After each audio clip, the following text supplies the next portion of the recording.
వెంకటాచలంలో జరిగేటటువంటి సేవలు చూడాలి అని పాపం అందరికీ కుతూహలం ఉంటుంది. కానీ అక్కడ అసలు అవి చూడడానికి ఒక రూమ్ తీసుకోవడమే చాలా కష్టమైపోయి ఆ రూమ్ 24 గంటలకు ఒకసారి ఎక్స్టెన్షన్కి తిరగడంలోనే టైం సరిపోయాయి. దానికి నేను ఎవరిని ఇప్పుడు నేను ఆ లోపాలు వెతకడానికి ఆ వ్యవస్థ గురించి మాట్లాడడానికి నేను ఇక్కడ లేను. కానీ అవన్నీ చూడాలి అని అనుకున్నప్పుడు మీకు ఒకవేళ తిన్నగా మీరు వెంకటాచల పర్వతం మీదకి వెళ్ళినా నిజంగా అవి జరుగుతున్నా ఓహో ఇదే జరుగుతోంది అని మనకి తెలియదు.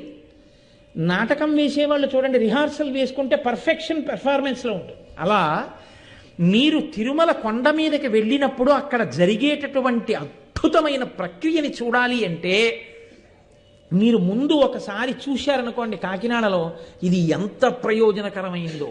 కొన్ని వేల మంది దీనివల్ల తరించారు. మేము ఇక్కడ చూశాక మాకు అర్థమైందండి కొండ మీదకి వెళ్ళి చూస్తే అన్నారు చాలామంది.